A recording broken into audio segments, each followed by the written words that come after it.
শ্রোতা বন্ধুরা, আপনাদের স্বাগত। আজকে আমি পড়তে চলেছি উপেন্দ্রকিশোর রায়চৌধুরীর লেখা ঠান দিদির বিক্রম। এই গল্পটি নেওয়া হয়েছে তার রচিত এক ব্যাগ গপ্প বই থেকে। আমাদের এক ঠান দিদি ছিলেন, অবশ্য ঠাকুরদাদাও ছিলেন, নইলে ঠান দিদি এলেন কোত্থেকে।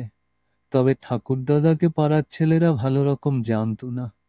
ঠাকুরদাদার নাম রামকানাই রায়। লোকে তাকে কানাই রায় বলে ডাকত, কেউ কেউ রায় মশাইও বলতো।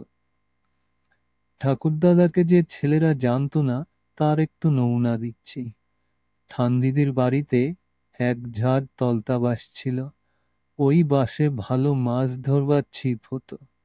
একবার কয়েকটি ছেলে ছিপ তৈরি করবে বলে চুপি চুপি একটি বাঁশ কেটে রাস্তায় টেনে এনেছে। অমনি দেখে রায়মশাই সম্মুখে।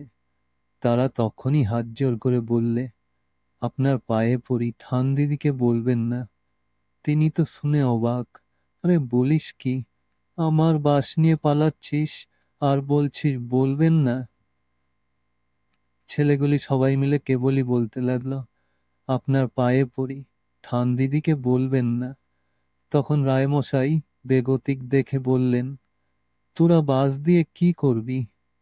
আগে ছিপ করব। আচ্ছা, নিয়ে যা।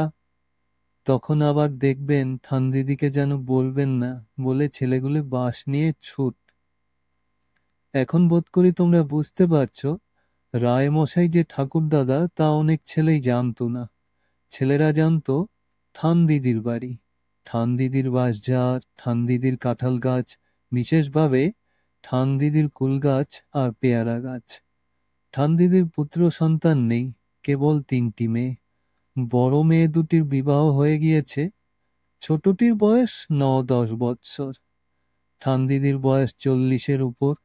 বাড়িতে অন্য লোকজন নেই, কিন্তু তা হলেও ঠাকুরদাদা বিদেশে গেলে ঠানদিদির চৌকিদার বা ঘরে শোবার জন্য বুড়ো স্ত্রীলোকের দরকার হয় না। ঠানদিদি অনায়াসে একাই থাকেন। একবার ঠাকুরদাদা বিদেশে গিয়েছেন, ঠানদিদি কেবল ছোট মেয়েটিকে নিয়ে বাড়িতে আছেন। সেই সময় একদিন দুপুর রাত্রে মেয়েটি বলল, মা, কে যেন আমার গায়ে হাত দিল। ঠানদিদি বললেন, চুপ কর, কথা বলিস না।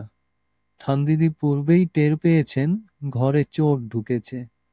তারপর চোর যেই বাক্স পেট্রার সন্ধানে ঘরের অন্যদিকে গিয়েছে, অমনি ঠানদিদি আস্তে আস্তে উঠে বাটনা বাটা শিলখানা এনে সিদের মুখে চাপা দিলেন।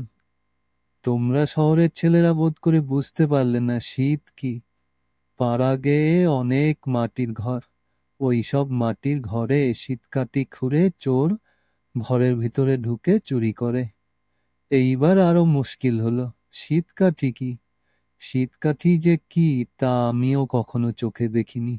সম্ভবত ওটা খন্তা বা শাবলের মতো লোহার কোনো অস্ত্র হবে। এই শীতকাঠি তৈরির সম্বন্ধে পাড়াগাঁয়ে একটা কথা আছে, চোরে কামারে কখনো দেখা হয় না। শীতকাঠি যখন লোহার অস্ত্র তখন ওটা অবশ্যই কামারে গড়ে। কিন্তু চোর কি কামারের বাড়ি গিয়ে বলে, কর্মকার ভাইয়া, আমাকে একটা শীতকাঠি তৈরি করে দাও দেখি? নিশ্চয়ই না। তাহলে তো সেখানেই সে চোর বলে ধরা দিল। কামার ভাইয়া চোরের নিতান্ত বন্ধু হলেও সময় মতো অন্য 2-10 জন বন্ধুর কাছে সে গল্পটা করবেই। দরকার হলে পুলিশের কাছেও বলতে পারে। তবে চোর কি করে শীতকাঠি গড়ায়?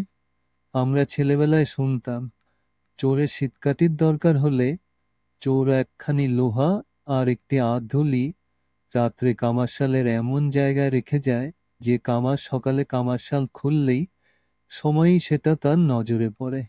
তখন কামার অন্য সব কাজ বন্ধ রেখে সকলের অসাক্ষাতে শীতকাঠি তৈরি করে।